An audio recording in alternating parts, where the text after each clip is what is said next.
ಸಮಯದಲ್ಲಿ ಚಿಕ್ಕ ಸಾಕ್ಷಿಗಳು ಮೃತ್ಯುಂಜಯ ಮಠದ ಮೂಲಕವಾಗಿ ಎಲ್ಲರೂ ಸರಿಯಾದ ರೀತಿಯಲ್ಲಿ ಕೂತ್ಕೊಳ್ಬೇಕು.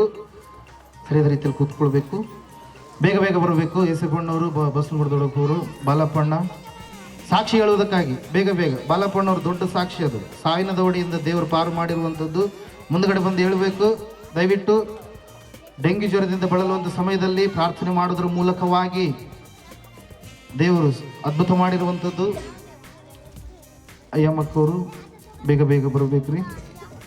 ಸಾಕ್ಷಿ ಹೇಳೋದಕ್ಕೆ ಸಿದ್ಧರಾಗ್ರಿ. ದೇವರು ಮಾಡಿದಂಥ ಮೇಲನ್ನ ದೇವರ ನಾಮದ ಮಹಿಮೆಗೋಸ್ಕರವಾಗಿ ಸಮಯದಲ್ಲಿ ಸಾಕ್ಷಿ ಹೇಳಿ ಬೇಗ. ದೇವರ ನಾಮಕ್ಕೆ ಸ್ತೋತ್ರವಾಗಲಿ. ಅಯ್ಯರಿಗೆ ಮತ್ತು ಅಮ್ಮರ ವಂದನೆಗಳು. ಮುತ್ತಪ್ಪನ ಅಯ್ಯರ ವಂದನೆಗಳು. ನನ್ನ ಹೆಸರು ಯಶಪ್ ಅಂತ, ಎತ್ತದೊಡ್ಡಿ. ನನಗೆ 2011ರಲ್ಲಿ ನನ್ನ ಎಡಕಾಲು ನಡೆಯಕ್ಕೆ ಬರಲದಂಗಾಗಿತ್ತು. ಎದ್ದು ನಡೆಯೋಕ್ಕಾಗಲ್ಲ. ನಾನು ಆತ್ಮಹತ್ಯೆ ಮಾಡ್ಕೋಬೇಕಂತ ಒಂದು ದನದ ಗುಸ್ಲೆಯಲ್ಲಿ ನಾನು ಮನಸ್ಸನ್ನು ಹಾಕ್ಸ್ಕೊಂಡೆ. ಭಾಳ ಕಷ್ಟ ಇತ್ತು ನನಗೆ. ಕಾಲು ನಡೆಯೋಕ್ಕಾಗಲ್ಲ. ಮನೇಲಿ ಕೂಡ ಆರ್ಥಿಕ ಪರಿಸ್ಥಿತಿ ನಿಭಾಯಿಸೋಕೆ ಕೂಡ ಆಗಲ್ಲ ಶಕ್ತಿ ಇತ್ತು. ಆ ಒಂದು ಪರಿಸ್ಥಿತಿಯಾಗ ನಾನು ಸತ್ತರೆ ನಮ್ಮಪ್ಪ ನಮ್ಮಮ್ಮಗೆ ಮನೆ ಬಿಡು ಅಂತ ಹೇಳಿದ್ರೆ ನಮ್ಮ ಮನೆಗೆ ಇರೋಕ್ಕೆ ಜಾಗ ಇಲ್ಲ. ಹಂಗಾಗಿ ನಾನು ಹೊರಗಡೆ ಸಾಯ್ಬೇಕಂತೇಳಿ ನಾನು ಒಂದು ದನದ ಗುಡಿಸಲಲ್ಲಿ ನನ್ನ ಮನಸ್ಸು ಹಾಕ್ಸ್ಕೊಂಡೆ. ಆವಾಗ ಅಯ್ಯ ನೆನಪಾದ ನಮಗೆ. ನಾವು ಮಂದಿರಕ್ಕೆ ಹೋಗಿರಲಿಲ್ಲ. ಇನ್ನು ನಾವು ಬಾದ್ರೆ ಚರ್ಚಿಗೆ ಹೋಗಿರಲಿಲ್ಲ. ನಾನು ಯಾವಾಗ ಒಂದು ಸುಮಾರು ಸಿನ್ನೂರಲ್ಲಿ ದೊಡ್ಡ ಅಯ್ಯರನ್ನು ಭೇಟಿಯಾದಾಗ, ಅಯ್ಯ ನೀವು ಚರ್ಚ್ ಮಾಡ್ರಿ ಅಂತಲ್ಲಯ್ಯ ಅಂತ. ಹೌದಪ್ಪ, ಚರ್ಚ್ ಅಲ್ಲಿ ಭಾಳ ಜನಕ್ಕೆ ಆರಾಮಾತವಂತಲ್ಲಯ್ಯ ಅಂತ ಅಷ್ಟು ಕೇಳಿದ್ದೆವು ನಾನು. ಯಾಕಂದ್ರೆ ನಮ್ಮೂರಲ್ಲಿ ಅವರು ಡಾಕ್ಟ್ರಾಗಿ ಬಂದಿದ್ದೆ ಒಂದು 25 ವರ್ಷದಿಂದ. ಆ ಒಂದು ಪರಿಚಯದಿಂದ ಅವ್ರು ಮಾತಾಡಿಸಿ ನಾನು ಪರಿಚಯ ಮಾಡಿಕೊಂಡೆ. ನಾನು ಅಯ್ಯರಿಗೆ ಫೋನ್ ಮಾಡಿ ರಿಕ್ವೆಸ್ಟ್ ಕೇಳಿದ್ವಿ. ಅಯ್ಯ ನನಗೆ ಕಾಲಿಂಗ್ ಆಗೈತೆ, ನನಗೆ ನಡೆಯೋಕ್ಕಾಗವತ್ತು, ಸಾಯ್ಬೇಕನ್ಸುತ್ತೆ, ಅಷ್ಟು ಅರ್ಥ ಕೊಡ್ಲೆತ್ತಂಗೆ ಕಡಿಬೇಕನ್ಸುತ್ತೆ, ಕಾಲು ನನಗೆ ಭಾಳ ನೋವಾಗತ್ತೆ. ಕಣ್ಣು ಮುಚ್ಚು ನೀನು ಪ್ರೇಯರ್ ಮಾಡಿ. ಕಣ್ಣು ಮುಚ್ಚಿ ಪ್ರಯತ್ನ ಮಾಡಿದಾಗ ಆರಾಮಾಗಿ ನಿಲ್ಬೇಕು. ಮತ್ತು ಆಮೇಲೆ ತಕ್ಷಣ ಮತ್ತೆ ಬಿದ್ದು ಬಿಡ್ಬೇಕು ಕೆಳಗೆ. ಅಂಥ ಒಂದು ದುರಾತ್ಮ ಶಕ್ತಿ ನನ್ನ ಕಾಲಿಗೆ ಬಂದು ಅಂಟಿಕೊಂಡಿತ್ತು. ದೇವ್ರ ಶಕ್ತಿಯಿಂದ, ಅಯ್ಯರ ಪ್ರಾರ್ಥನೆಯಿಂದ ನಾನು ಗುಣ ಆದೆ. ಆಮೇಲೆ 2007ರಲ್ಲಿ ನಾನು ಮದುವೆ ಆದೆ. ನನಗೆ ಮಕ್ಕಳಾಗಲಿಲ್ಲ. ಮಕ್ಕಳಾಗಿದ್ದು ಸತ್ತೋಗ್ಬಿಟ್ಟವು. ಮಕ್ಕಳ ಆಪರೇಷನ್ ಮಾಡಿಸಿದ್ವಿ. ಮಕ್ಕಳಾಗಕ್ಕೆ ನನಗೆ ಚಾನ್ಸೇ ಇದ್ದಿಲ್ಲ. ಹಂಗಾಗಿ ನಮ್ಮ ತಾಯಿ ತಂದೆಯವರು ಇನ್ನೊಂದು ಮದುವೆ ಮಾಡ್ಕೊಂಬಿಡಪ್ಪ ನೀನು, ನಾವು ಮೊಮ್ಮಕ್ಕಳು ನೋಡಬೇಕು, ನಮ್ಮ ಮನೆಗೆ ದೊಡ್ಡ ಮಗ ನೀನು, ನಮ್ಮ ಮನೆಗೆ ನಾನು ಮೊಮ್ಮಕ್ಕಳೈತಿ ನಾಡಿಸ್ಬೇಕಂತ ನಮ್ಮ ತಾಯಿ ಭಾಳ ಖಂಡಿದಂತ ಕೇಳಿದ್ಲು. ಅಯ್ಯರಿಗೆ ಹೇಳಿದರು. ಇಲ್ಲಮ್ಮ ನಿನ್ನ ಮಗ ಅದೇ ಹೆಣ್ಮಗಳಲ್ಲಿ ಮಕ್ಕಳು ಕೊಡ್ತಾನ. ಏನಯ್ಯ ಮಕ್ಕಳು ಸಾಕಂತ ಆಪರೇಷನ್ ಮಾಡಿಸ್ಬಿಟ್ಟು ಮತ್ತೆ ಮಕ್ಕಳು ಹೆಂಗೆ ಬರ್ತಾರೆ? ನಾವು ಭಾಳಷ್ಟು ಡಾಕ್ಟರ್ ಹತ್ರ ಕೇಳಿದ್ವಿ. ಒಬ್ಬ ಡಾಕ್ಟ್ರು ಕುರುಗೋಡ್ಗೆ ಹೋಗು ಅಂತ ಹೇಳಿದ್ರು. ಅಲ್ಲಿ ಹೋಗಿ ಕೇಳಿದ್ವಿ. ಟ್ಯೂಬ್ ಸಿಸ್ಟಮ್ನ ಮತ್ತೆ ರೀಕಲೆಕ್ಷನ್ ಮಾಡ್ಸಕ್ಕಂತೇಳಿ ಕುರುಗೋಡ್ಗೆ ಹೋದ್ವಿ. ಅಲ್ಲಿ ಡಾಕ್ಟ್ರ್ ಹೇಳಿದ್ರು, ಈ ಮಾತು ಇನ್ನೊಂದು ಸರಿ ನಿಮ್ಮ ಅರೆಸ್ಟ್ ಮಾಡ್ತೀವಿ ಅಂದರು. ಆಪರೇಷನ್ ಒಪ್ಪಿಕೊಂಡು ಮಕ್ಕಳು ಸಾಕಂತ ಆಪರೇಷನ್ ಮಾಡಿಸಿರಿ, ಪುನಃ ಮತ್ತೆ ಮಕ್ಕಳು ಬೇಕಂತ ಆಪರೇಷನ್ ಮಾಡ್ಸೋಕೆ ಅವಕಾಶ ಇಲ್ಲ ಕಾನೂನಲ್ಲಿ, ಅದು ಅಪರಾಧ, ನಿಮ್ಮನ್ನು ಅರೆಸ್ಟ್ ಮಾಡಬೇಕಾಗ್ತದೆ, ಸುಮ್ಮನೆ ಹೋಗಿ ನಿಮ್ಮ ಊರಿಗೆ ಇದ್ದು ಬಿಟ್ರಿ. ನಾವು ಅಲ್ಲಿಂದ ಬಂದು ನಾವು ಸಿರುಗುಪ್ಪಗ ಮಾಧವಲೇತಿ ಅಂತ ಡಾಕ್ಟರ್ ಹತ್ರ ಭೇಟಿಯಾದ್ವಿ. ಅವರು ಒಳ್ಳೆ ಸಜೆಷನ್ ಕೊಟ್ಟರು. ನೀವು CMC Christian medical college Tamil Nadu ವೆಲ್ಲೂರಿಗೆ ಹೋಗ್ಬೋದು, ಇಲ್ಲ ಸೈಂಟ್ ಜಾನ್ಸ್ ಬೆಂಗಳೂರಿಗೆ ಹೋಗಿ ಮಾಡಿಸ್ರಿ, ಅದು ಸಕ್ಸಸ್ ಆಗ್ಬೋದು, ಇಲ್ಲ ಆಗ್ಲಿಕ್ಕಿಲ್ಲ, ನಿಮ್ಮ ಅದೃಷ್ಟ ಅಂತ ಹೇಳಿದ್ರು. ಪುನಃ ನಾವು ಅಯ್ಯರಿಗೆ ಹೇಳಿದ್ವಿ, ಅಯ್ಯ ಹಿಂಗಾಯ್ತು. ಹೌದಾ ಸರಿ ಬಿಡ, ದೇವ್ರ ಕಾರ್ಯ ಮಾಡ್ತಾನೆ, ನೀವು ಪ್ರಾರ್ಥನೆ ಮಾಡ್ರಿ, ನಂಬಿಕೆಯಿಂದಿರ್ರಿ. ನಾವು ಪುನಃ ಅದೇ ಒಂದು ನಂಬಿಕೆ ಇದ್ವಿ. ಅಲ್ಲಿ ಪಕ್ಕದಾಗ ಅಲಬೂರು ಅಂತ ಐತೆ ನಮ್ಮೂರಾಗ. ಅಲ್ಲಿ ಒಬ್ಬರು ಗೌಡ್ರ ಮಂದಿ ಅದೇ ರೀತಿ ಮಕ್ಕಳಾಗಿದ್ವು ಅಂತ, ಮಕ್ಕಳನ್ನ ಸತ್ತೋದ್ಮೇಲೆ ಮತ್ತೆ ಪುನಃ ಆಪರೇಷನ್ ಮಾಡಿಸಿದ್ರು ಬಳ್ಳಾರಿಯಲ್ಲಿ. ಡಾಕ್ಟರ್ ವೀರೇಂದ್ರ ಪಟೇಲ್ ಅಂತೇಳಿ ದುರ್ಗಂಗುಡಿ ಹತ್ರ ಅವ್ರ ಹಾಸ್ಪಿಟ್ಲ್ ಐತೆ. ಅಲ್ಲಿ ಪರಿಚಯ ಮಾಡಿ ಕರ್ಕೊಂಡೋಗಿ ನಮ್ಮ ಬಸ್ಸಂಗೌಡ್ರಿಗೆ ಬಂದಾರ, ಅವರೇ ಕರ್ಕೊಂಡೋಗಿ ನಮ್ಮನ್ನು ಪರಿಚಯ ಮಾಡಿ ಆಪ್ರೇಷನ್ ಮಾಡಿಸ್ಕೊಂಡು ಬಂದ್ವಿ. ಅಯ್ಯರು ಕೂಡ ಅಲ್ಲಿ ಬಂದು ನಮ್ಮ ಜೊತೆಗಿದ್ದು ಪ್ರಾರ್ಥನೆ ಮಾಡಿ 2 ದಿನ ಅಲ್ಲೇ ಇದ್ದು ನಮಗೆ ಆಪ್ರೇಷನ್ ಮಾಡೋ ತನಕ ಅಲ್ಲೇ ಇದ್ದು ಪ್ರಾರ್ಥನೆ ಮಾಡಿದರು. ಆಪ್ರೇಷನ್ ಸಕ್ಸಸ್ ಅಂತ ಬಂತು. ಪುನಃ ನಾವು ಮನೆಗೆ ಬಂದ್ವಿ. 3 ತಿಂಗಳು 4 ತಿಂಗಳಾಯಿತು. ಡಾಕ್ಟ್ರ್ ಹತ್ರ ಹೋದ್ವಿ. ಸರ್ ಈಗೇನು ಮಾಡೋ ಸರ್, ಆಯ್ತು ನಾರ್ಮಲಾಗಿ ನೀವು ಹೆಂಗಿರ್ಬೇಕು ಅಂತ ಹೇಳ್ತೀವಿ ಹಂಗಿರು ಅಂತ ಹೇಳಿದರು. ನಾವು ಮತ್ತೆ ಜೀವನ ಮಾಡೋಕ್ಕೆ ಸರಿ ಮಾಡಿದ್ವಿ. ಪುನಃ ನನ್ನ ಹೆಂಡತಿ ಗರ್ಭ ನಿಂತದಂಥ ಒಂದು ಸಂದೇಶ ನಮಗೆ ಗೊತ್ತಾಯಿತು. ನಾವು ಅಯ್ಯರಿಗೆ ಹೇಳಿದ್ವಿ, ಡಾಕ್ಟ್ರ್ ಹತ್ರ ಹೋದ್ವಿ. ಹೋದ ತಕ್ಷಣ ಡಾಕ್ಟ್ರ್ ಹೇಳಿದ್ರು, ಹೌದಪ್ಪ ನಿನಗೆ ಗರ್ಭಫಲ ನಿಂತತೆ ಅಂತಂತು. ನಾವು ಖುಷಿಪಟ್ಟು ಮನೆಗೆ ಬಂದ್ವಿ. ಮನೆಗೆ ಬಂದ ತಕ್ಷಣ ಒಂದು 4-5 ದಿನದೊಳಗೆ ನನ್ನ ಹೆಂಡತಿಗೆ ಬ್ಲೀಡಿಂಗ್ ಹರಿಯಕೈತಿ. ನಾವು ಖುಷಿಪಟ್ಟಿವಿ. ನನ್ನ ಹೆಂಡತಿಗೆ ಗರ್ಭದಲ್ಲಿ ರಕ್ತ ಹರಿಯಕೈತಿ. ನಾವು ಅಯ್ಯರಿಗೆ ಹೇಳಿದ್ವಿ, ಹಂಗೆ ಆಗ್ಬಾರ್ದಾಗಿತ್ತಲ್ಲಪ್ಪ. ಮತ್ತೆ ಪುನಃ ಅಲ್ಲಿಗೆ ಡಾಕ್ಟ್ರ್ ಹತ್ರ ಹೋದ್ವಿ. ಇಲ್ಲ ನಿನ್ನ ಹೆಂಡತಿಗೆ ಗರ್ಭಕೋಶಕ್ಕೆ 7 ಇಂಚಿನ ಗಡ್ಡೆ ಆಗೈತೆ, ಅದನ್ನ ತೆಗೆದಾಕ್ಬೇಕಂದ್ರೆ ಗರ್ಭ ತೆಗಿಬೇಕಂದ್ರೆ ಏನು ಮಾಡೋದಪ್ಪ ದೇವ್ರೆ ಹಿಂಗೆಲ್ಲ ಬಂತು. ನಾವು ಇಷ್ಟೆಲ್ಲ ನಂಬಿಕೆಯಿಂದ ನಡ್ಕೊಂಡ್ವಿ ಹಂಗೆಲ್ಲ. ಆಮೇಲೆ ಅಯ್ಯರಿಗೆ ಹೇಳಿದ್ವಿ, ನೀವೇನು ಚಿಂತೆ ಮಾಡಬೇಡ, ದೇವ್ರ ಮೇಲೆ ನಂಬಿಕೆ ಇಟ್ಟರೆ ದೇವ್ರು ಕೊಡ್ತಾನ, ದೇವ್ರಿಗೆ ಅಸತ್ತೋದು ಯಾವುದಿಲ್ಲ ಅಂತ. ಆಯ್ತಯ್ಯ ಅಂತ ನಾವು ಭಾಳಷ್ಟು ಕಷ್ಟಪಟ್ಟು ಹತ್ತಿಬಿಟ್ಟು ಅಲ್ಲೇ ದುರ್ಗಮ್ಮ ಗುಡಿ ಹತ್ರ ಕೂತ್ಕೊಂಡು ಹತ್ತೀವಿ. ಏನು ಮಾಡೋಕ್ಕಿಲ್ಲ, ನಮ್ಮ ಅದಷ್ಟು ಹಿಂಗೈತೆ. ಮತ್ತೆ ಮನೆಗೆ ಬಂದು ಅಯ್ಯರು ಹೇಳಿದ್ವಿ. ಯಾಕಂದ್ರೆ ನಮಗೆ ಸಮಾಧಾನ ಪಡಿಸೋರು ಒಬ್ಬರೇ ಅಯ್ಯರು, ಯಾರು ನಮಗೆ ಇದು ಮಾಡಲಿಲ್ಲ. ಹಂಗಾಗಿ ಮತ್ತೆ ಪುನಃ ಅದು ಗಡ್ಡೆ ತೆಗಿಸ್ಲೇಬೇಕಾಯ್ತು.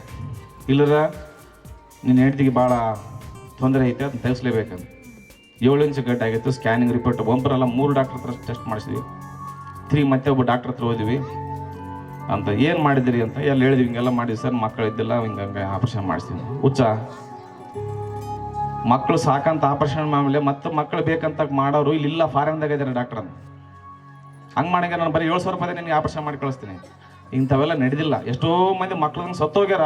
ಅವನ ಪುನಃ ಮಕ್ಕಳು ಬೇಕಂತ ಆಪ್ರೇಷನ್ ಮಾಡ್ಕೊಂಡಿಲ್ಲ. ನೀನು ದಡ್ಡ ಇದೀಯ, ಮಕ್ಕಳು ಮರೆತು ಬಿಡು ಅಂತ.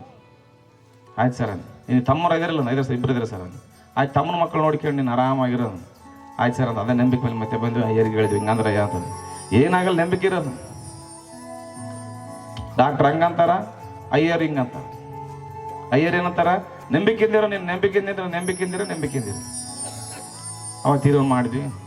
ಆಯ್ತು ಮತ್ತೆ ನಮಗೇನು ನಿರುವಿಲ್ಲ, ತೀರ್ಮಾನ ಮಾಡಿದ್ವಿ. ಹಂಗಾಗಿ ನಾನು ಒಂದು ನಿರ್ಧಾರಕ್ಕೆ ಬಂದೆ, ದೇವ್ರೆ ಮಕ್ಕಳು ಕೊಟ್ಟರೆ ನಾನು ಚರ್ಚಿಗೆ ಬರ್ತೀನಿ, ಮಕ್ಕಳು ಕೊಡಿದ್ರು ನಾನು ಚರ್ಚಿಗೆ ಬರ್ತೀನಿ.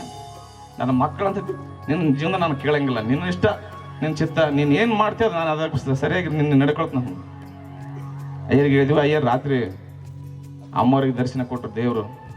ನಾನು ದೀಕ್ಷಿಸ್ತಂತ ತಗೊಂಡಿದ್ದಿಲ್ಲ. ಯಾಕಂದರೆ ನನ್ನ ಹೆಸರು ಯೇಸಪ್ಪ. ನಾವು ಭಾಳಷ್ಟು ಕ್ರೈಸ್ತ ಆದರೂ ಕೂಡ ನಾವು ಇದ್ದ ದೇವ್ರುಗಳಿಗೆ ಕೈ ಮಾಡ್ತಿದ್ವಿ. ನಾನು ಇಲ್ಲಿ ಚಾಪಂಗೋಗಿ ಬರ್ತಿದ್ದೆ. ನಾನು 2016 15, 16, 17 ತನ ನಾನು ಇಲ್ಲಿ, ನಾನು 12 ತನ ನಾನು ಚಾಪಂಗೋಗಿ ನಡ್ಕೊಂಡ್ವಿ. ನಿಂಗ್ಳ ದಿನಕ್ಕೆ ಬಂದಿ. ನಮ್ಮಪ್ಪ ನಾನು ಇಬ್ಬರು ಬಂದಿದ್ವಿ. ನಾವು ಒಳ್ಳೆ ಭಕ್ತಿ ಕುಟುಂಬ. ಕೆಲವು ಕಾರಣಾಂತರಗಳಿಂದ ನಾವು ತಪ್ಪಿಬಿಟ್ಟಿದ್ದೆ. ನಮ್ಮ ತಾಯಿ ದೊಡ್ಡ ಪಾಸ್ಟರ್ನ ಅಣ್ಣನ ಮಗಳು, ಇದೇ ಭಾಗದಾಗ ಅಬ್ರಾಮಯ್ಯ ಕಾತ್ರಿಕೆ ಅಂತ ದೊಡ್ಡ ಅಬ್ರಾಹ್ಮಣನ ಅಣ್ಣನ ಮಗಳು ನಮ್ಮ ತಾಯಿ.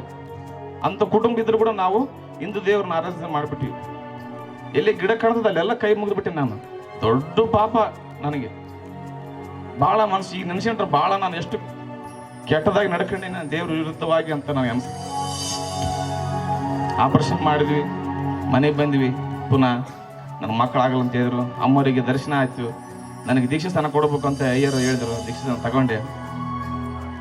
ಅಮ್ಮವ್ರಿಗೆ ಹೇಳಿದ್ರಂತ ದೇವರು ಕನಸಿನಾಗ, ಯೇಸಪ್ಪಗೆ ದೀಕ್ಷೆ ಸ್ಥಾನ ಕೊಟ್ಟ ತಕ್ಷಣ ಮಕ್ಕಳ ತಗೊಂಡು ಅಯ್ಯರು ಹೇಳಿದ್ರು, ಅಯ್ಯ ದೀಕ್ಷೆ ಸ್ಥಾನ ತಗೊಂಬಿಡಪ್ಪ ಯೇಸಪ್ಪ. ಅಯ್ಯ ನನಗೆ ಮಕ್ಕಳು ಬಟ್ಟೆಗಳಿಲ್ಲ, ನಾನು ಹಂಗ ಬಂದ್ಬಿಟ್ಟಿನಿ ಚರ್ಚಿಗೆ. ಸಂಡೇ ನಾನು ಲುಂಗಕ್ಕೆಂದು ಹಳೆಂಗಕ್ಕೆ ಬಂದೆ. ನಾನು ಬೇಕಿಲ್ಲ, ಹೊಸ ಮನಸ್ಸು ಬೇಕು, ಬಟ್ಟೆ ಬೇಕಿಲ್ಲ ನನಗೆ, ತಗ. ಅವತ್ತೇ ನಾನು ದೀಕ್ಷೆ ತಗೊಂಡೆ. ನನ್ನ ಹೆಂಡತಿ ಆಲ್ರೆಡಿ ಆಪರೇಷನ್ ಮಾಡಿಸಿ ಅದು ಗರ್ಭಚೀಲನ ಒಂದು ಕಡೆ ಪಾಳಚಿ ಆಪರೇಷನ್ ಮಾಡಿ ತೆಗೆದಾಕಿಬಿಟ್ಟಿದ್ರು. ಪುನಃ ನಾವು ದೇವ್ರ ಹತ್ರ ಕೇಳಿದ್ವಿ, ಯೇಸಪ್ಪ ಮಕ್ಕಳು ಬೇಕಾ ನಿನಗೆ? 2010 ಅದೇನಂತ ಕೋರಿಕೆ ಇತ್ತಲ್ಲಯ್ಯ ಅಂತ. ಆಯ್ತು, ಈ ವರ್ಷ ನಿನಗೆ ಮಕ್ಕಳು ಕೊಡ್ತಾನಂತ ದೇವ್ರ ಅಯ್ಯರು ಪ್ರಾರ್ಥನೆ ಮಾಡಿದ್ರು. 2015 14 ಮತ್ತೆ ನನ್ನ ಹೆಂಡತಿ ಗರ್ಭ ಧರಿಸಿದ್ಲು. ನನಗೆ ಮತ್ತೆ ಅನುಮಾನ ಬಂತು, ಮತ್ತೆ ಏನು ಗಡ್ಡೆ ಆಗಿಬಿಡುತ್ತೆ ಗೊತ್ತಿಲ್ಲ. ಅವಾಗ ಮಾಡಿಸಿ ಆಪರೇಷನ್ ಗಡ್ಡೆ ಆಯ್ತು, ಮತ್ತೆ ಸಿನ್ನೂರಾಗ ಆಪರೇಷನ್ ಮಾಡಿ ಗಡ್ಡೆ ಆಯ್ತು ಅಂತ. ಅಯ್ಯ ಹೇಳಿದ್ವಿ, ಅಯ್ಯ ಗರ್ಭ ಅಂತಯ್ಯ ಮುಟ್ಟಾಗಿಲ್ಲ ಅಂತ. ಸರಿ ಕರ್ಕೊಂಬಂದಿನಿ, ಟೆಸ್ಟ್ ಮಾಡಿದ್ರು. ಆಯ್ತು, 5 ತಿಂಗಳು ಯಾರಿಗೆ ಹೇಳ್ಬೇಡ್ರಿ ನೀವು, ಸುಮ್ಮನೆ ಅಷ್ಟೇ ಮಾಡ್ರಿ. ನನಗೆ ಬುಗುಲು ಏನಾಗೈತೆ ಮತ್ತೆ ಗಡ್ಡೆ ಆಗೈತೆ, ಇಲ್ಲಿಗೆ 3 ಆಪ್ಷನ್ ಆಗ್ಯಾವ, ಮತ್ತೆ ಯಾಕಂತೇಳಿ 5 ತಿಂಗಳಾಯ್ತು, ಹೊಟ್ಟೆ ಒಂದು ರೀತಿ ಗರ್ಭ ಹೆಣ್ಮಕ್ಳು ಬಂದಂಗೆ ಬಂತು, ಎಲ್ಲ ನಮ್ಗೆ ಖುಷಿ ಆದಂಗೆ ಆಯ್ತು. ಒಂದು ಕಡೆ ಮತ್ತೆ ದುಃಖ, ಯಾಕಂದ್ರೆ ಗಡ್ಡೆ ಏನಾಗೈತೆ ಗೊತ್ತಿಲ್ಲ, ಮತ್ತೆ ದಬ್ಬ ಆಗೈತೆ ಅಂತ. 5 ತಿಂಗಳು 6 ತಿಂಗಳು 7 ತಿಂಗಳು ಟೆಸ್ಟ್ ಮಾಡಿಸ್ತೀವಿ, ಪರವಾಗಿಲ್ಲ, ನಾರ್ಮಲ್ ಐತೆ, ಕೂಸು ಬೇಸ್ ಚಲೈತೆ. ಲಾಸ್ಟಿಗೆ 5 ತಿಂಗಳದಾಗ ನಾವು ಡಾಕ್ಟರ್ ಹತ್ರ ಅಯ್ಯರ್ನ ಕೇಳಿದ್ವಿ, ಅಯ್ಯ ಹೋಗೋಣ ಇವತ್ತು ಹೋಗ್ರಿ ನೀವು ಅಂತ. ಹೋಗಿ ಡಾಕ್ಟರ್ ಅಭಿನೇತ್ರಿ ಪಟೇಲ್ ಅಂತೇಳಿ ಸಿಂಧನಾಗ ದೊಡ್ಡ ಮಹಿಳೆ ಡಾಕ್ಟರ್ ಅವ್ರ ಹತ್ರ ಟೆಸ್ಟ್ ಮಾಡಿಸಿದ್ವಿ. ಟೆಸ್ಟ್ ಮಾಡಿದ ತಕ್ಷಣ ನನಗೆ ಬಗ್ಲು ದೇವ್ರ ಅಯ್ಯರ್ ಹತ್ರ ಹೋಗೋದನ್ನ ಪ್ರೇಯರ್ ಮಾಡ್ಸ್ಕೊಂಡು ಹೋಗಿವಿ. ಅಲ್ಲಿ ನಾನು ಹೇಳ್ತೀವಿ ಸ್ಕ್ಯಾನಿಂಗ್ ಕಳಿಸೋವಾಗ ಪ್ರೇಯರ್ ಮಾಡಿಸಿವಿ. ದೇವ್ರ ಎಸಪ್ಪ ನಮ್ಮನ್ನು ನೋಡಪ್ಪ, ನೀನು ನಮ್ಮ ಕಣ್ಣೀರು ಒರೆಸ್ಬೇಕು, ನೀನು ಒಬ್ಬತ್ತೆ, ನಮ್ಗೆ ಯಾರಿಲ್ಲ, ನಿನ್ನ ಬಿಟ್ಟು ನಮ್ಗೆ ಯಾರಿಲ್ಲ. ನಾನು ದುಃಖದಿಂದ ಕಷ್ಟದಿಂದ ಎಲ್ಲ ಹೇಳ್ತೀನಿ, ನಾನು ಮಕ್ಕಳು ಕೊಟ್ಟರು ಕೂಡ ನಿನ್ನ ನಂಬುತ್ತೇನೆ, ಮಕ್ಕಳು ಕೊಳ್ಳಿದ್ರು ಕೂಡ ನಿನ್ನ ನಂಬುತ್ತೆ, ನಿನ್ನ ಬಿಟ್ಟು ಮತ್ತೆ ಬೇರೆ ಕಡೆ ಹೋಗಲ್ಲ ಅಂತೇಳಿ ನಾನು ಶಪಥ ಮಾಡಿದೆ. ದೇವರು ರಿಪೋರ್ಟ್ನಲ್ಲಿ ಒಳ್ಳೆ ಮಗು ಐತೆ, ನಾರ್ಮಲ್ ಡೇರ್ ಆಗ್ತದೆ, ಏನು ತೊಂದರೆ ಇಲ್ಲ, ಒಳ್ಳೆ ಕೂಸು. ಹಂಗಾಗಿ ನನಗೆ 2015ರಾಗ ಒಳ್ಳೆ ಮುದ್ದು ಮಗ ಹುಟ್ಟಿದ. ಮಗ ನನ್ನ ಮಗ ಹಿರಿಯ ಮಗ, ಮತ್ತು ನನ್ನ ಸಣ್ಣ ಮಗಳು 2ನೇ ಮಗಳು ಮಲ್ಕೊಂಡಾಳ, ಮತ್ತು ನನ್ನ 3ನೇ ಮಗ ದಿನಕರ್ ಅಂತೇಳಿ 3ನೇ ಮಗ. ಹಂಗಾಗಿ ದೇವರು ನನ್ನ ಕುಟುಂಬದಲ್ಲಿ ದೊಡ್ಡ ಅದ್ಭುತ ಮಾಡಿದ. ಇದು ಸಾಯೋವರೆಗೂ ನಾನು ಮರೆಯರಂಗಿಲ್ಲ. ಹಂಗಾಗಿ ಯಾವುದೇ ಕಷ್ಟ ಬಂದರೂ ನಾನು ಇನ್ನೊಂದು ದೇವ್ರಿಗೆ ಹೋಗಂಗಿಲ್ಲ. ಇದು ಪ್ರಮಾಣ, ಇಲ್ಲಿ ಕೂಡ ಮಾಡ್ತೀನಿ, ನನ್ನ ಜೀವನದಲ್ಲಿ ಮಾಡ್ತೀನಿ. ಆಮೇಲೆ ನನ್ನ ಕುಟುಂಬದಲ್ಲಿ ನಾನು ಕೂಡ ಅಷ್ಟೇ ಬಾಳ್ವಿ. ನಾನು ಹಣದ ತೊಂದರೆಯಿಂದ ಭಾಳಷ್ಟು ನಾನು ಕೆಟ್ಟು ಹೋಗಿದ್ದೀವಿ. ನಾನು ಇಲ್ಲಿ ಹೊಲ ಮಾಡಿದ್ದೆ, ಚಪಮ್ಮ ಬಾಲ್ಗ 50 ಎಕರೆ ಹೊಲ ಮಾಡಿದ್ದೆ. ನಾವು ಲಾಸ್ ಆಗಿ ಸಾಲ ಮಾಡ್ಕೊಂಡು ಮತ್ತೆ ನಮ್ಮ ಊರಿಗೆ ಹೋದೆ. ನಾನು ಲೇಬರ್ ಕಾಂಟ್ರಾಕ್ಟರ್ ಮೇಯಿಸ್ತೀನಿ. ನಾನು ದಿನಕರಯ್ಯ ಪ್ರಾರ್ಥನೆ ಮಾಡಿದ್ರೆ 2017ರಲ್ಲಿ, ಅಯ್ಯ ನಿನ್ನ ಕಾಂಟ್ರಾಕ್ಟ್ ಮಾಡೋಣ ಅಂತ. ಅಯ್ಯ ರೊಕ್ಕ ಬೇಕಯ್ಯ ಕಾಂಟ್ರಾಕ್ಟ್ ಮಾಡೋಕೆ, ಕೆಲಸ ಮಾಡೋಕೆ ರೊಕ್ಕ ಬೇಕಂತ ಕೊಡ್ತಾನ, ನೀನು ಕ್ಲಾಸ್ 1 ಕಾಂಟ್ರಾಕ್ಟರ್ ಆಗ್ಬೇಕಂತ. 17ರಲ್ಲಿ ಕೆಲಸ ಮಾಡಿದೆ, ಸ್ವಲ್ಪ ದುಡ್ಡು ಮಾಡಿದೆ. 18ರಲ್ಲಿ ನಾನು ಕ್ಲಾಸ್ 3 ಲೈಸೆನ್ಸ್ ನಂದು ಮಾಡಿಕೊಟ್ರು. ದೇವ್ರ ಕೃಪೆಯಿಂದ ನಾನು ಲೈಸೆನ್ಸ್ ಆಗಲ್ಲ ಅಂತ ತಿಳ್ಕೊಂಡಿದ್ದೆ ಕ್ಲಾಸ್ 4. ಅದೇ ರೀತಿ 19, 20 ಅಯ್ಯ ನಾನು ಕೋಟಿಗಟ್ಟಲೆ ಕೆಲಸ ಮಾಡ್ಬೇಕ, ದೊಡ್ಡ ಕಾಂಟ್ರಾಕ್ಟರ್ ಆಗ್ತಿ ಅಣ್ಣ ನೀನು, ದೊಡ್ಡ ಕ್ಲಾಸ್ 1 ಕಾಂಟ್ರಾಕ್ಟರ್ ಆಗ್ತೀನಿ, ಸೂಪರ್ ಕ್ಲಾಸ್ ಕಾಂಟ್ರಾಕ್ಟರ್ ಆಗ್ತೀನಿ ನೀನು. ಅಯ್ಯರ ಪ್ರಾರ್ಥನಾ ಫಲದಿಂದ ಇವತ್ತು ನಾನು ಕ್ಲಾಸ್ 1 ಕಾಂಟ್ರಾಕ್ಟರ್ ಆಗಿ ಮತ್ತು ಬಳ್ಳಾರಿ ಮತ್ತು ರಾಯಚೂರು ಡಿಸ್ಟಿಕ್ನಲ್ಲಿ 2 ಜಿಲ್ಲೆದಲ್ಲಿ ನಾನು ಕೆಲಸ ಮಾಡ್ತಿದ್ದೀನಿ. 2 ಕೋಟಿ ಕೆಲಸ ನಾನು ನನ್ನ ಕೆಲಸದಲ್ಲಿ ಮಾಡ್ತಾಯಿದ್ದೀನಿ. ನಾನು 2 ಜಿಲ್ಲೆಯಲ್ಲಿ ಮಾಡ್ತಾಯಿದ್ದೀನಿ. ದೇವರು ದೊಡ್ಡ ಅದ್ಭುತ ನಾನು ಮಾಡಿದ್ದು. ಮತ್ತು ನನ್ನ ತಾಯಿಗೆ ಪಾರ್ಚಿ ರೋಗ ಹೊಡೆದಿತ್ತು, ಸಾಯ್ಬೇಕು, ನನ್ನ ತಾಯಿ ಉಳಿಬಾರದು. ದೇವ್ರು ಅಂಥದ್ರಿಂದ ನನ್ನ ತಾಯಿ ನಾನು ನಾರ್ಮಲ್ ರಿಪೋರ್ಟಿಂದ ಸುರಮ ಆಗಿ ನನ್ನ ತಾಯಿ ಇಲ್ಲಿ ಕೂಡ ಬಂದಿದ್ದಾಳೆ, ಪ್ರಾರ್ಥನೆ ಕೂಟಕ್ಕೆ ಬಂದಾಳ. ದೇವರು ಕೊಟ್ಟಂಥ ದೊಡ್ಡ ಅದ್ಭುತ ನನಗೆ. ಆಮೇಲೆ ನನಗಾಗಿ ನಮ್ಮ ಕುಟುಂಬಕ್ಕಾಗಿ ಸದಾ ಪ್ರಾರ್ಥನೆ ಮಾಡ್ತಕ್ಕಂಥ ಅಯ್ಯರು ಕೂಡ ದೊಡ್ಡ ವಂದನೆಗಳು ಹೇಳ್ತೀನಿ. ನನ್ನ ಸಮಯದಲ್ಲಿ ಇಲ್ಲಿ ಬಂದ ಎಲ್ಲ ನನ್ನ ಅಕ್ಕ ತಂಗಿಯರಿಗೆ ತಾಯಿಯರಿಗೆ ಹೇಳ್ತೀನಿ, ಸ್ವಾಮಿ ಬಿಟ್ಟ ಮೇಲೆ ಬೇರೆ ದೇವ್ರ ಲೋಕದಲ್ಲಿ ಯಾರಿಲ್ಲ. ನನ್ನಷ್ಟು ದೇವ್ರು ನೀವು ನೋಡಿರಿಲ್ಲ. ಎದ್ದು ದೊಡ್ಡಿಂದ ನಿಂಗಿಲ್ದಿನಿಗೆ ಬಂದಿನಿ ಚಾಪ ಮಗು. ನನ್ನ ತಂದೆ ನಾನು ಅಮಾವಾಸ್ಯೆ ಪ್ರತಿ ಅಮಾವಾಸ್ಯೆ ಬಂದಿನಿ. ನಾವಿಲ್ಲಿಗೆ ನಮ್ಮ ಸ್ವಂತ ಬಂಬಲಾಪುರ CSI ಮಂದಿ ನಾವು. ಆದ್ರೂ ಒಂದು ಬಟ್ಟೆ ಕಟ್ಟಿದ ಗಿಡಕ್ಕೆ ಕೂಡ ನಮಸ್ಕಾರ ಮಾಡೀನಿ. ನನ್ನ ಪರಿಸ್ಥಿತಿ ಹಂಗೆ ಮಾಡಿತ್ತು. ನಿಜವಾಗ್ಲೂ ಕೂಡ ನಾನು ಆ ಮುಟ್ಟು ಕೆಟ್ಟೋಗಿದ್ದೆ. ಈ ಜೀವನದಲ್ಲಿ ನಾನು ಮತ್ತೆ ಪುನಃ ದಾರಿಗೆ ಹೋಗಂಗಿಲ್ಲ. ನನ್ನ ಜೀವನ ಇರೋವರೆಗೂ ನಾನು, ನನ್ನ ಕುಟುಂಬದವರು, ನನ್ನ ಮಕ್ಕಳು, ನನ್ನ ತಾಯಿ, ತಮ್ಮನ ಎಲ್ಲರೂ ನಾನು ದೇವ್ರನ್ನ ಸೇವಿಸ್ತೀವಿ. ದೇವ್ರನ್ನೇ ನಾವು ಪ್ರೀತಿ ಮಾಡ್ತೀವಿ. ಆತನ ಒಬ್ಬತ್ತಿನ ಆರಾಧನೆ ಮಾಡ್ತೀವಿ. ಆತನ ಸಲ್ತಕ್ಕಂಥ ಗೌರವ ಯಾರಿಗೂ ಕೂಡ ಸಲ್ಲಿಸಂಗಿಲ್ಲ. ಇಷ್ಟು ಹೇಳಿ ಎಲ್ಲರಿಗೂ ಒಂದಿಸ್ತಾನೆ ಮಾಡ್ತೀನಿ. ಹಲ್ಲೆಲೂಯಾ. ದೇವರಿಗೆ ಸಾಕ್ಷಿನ ಆಶೀರ್ವಾದ ಮಾಡಲಿ. ಆಮೇನ್.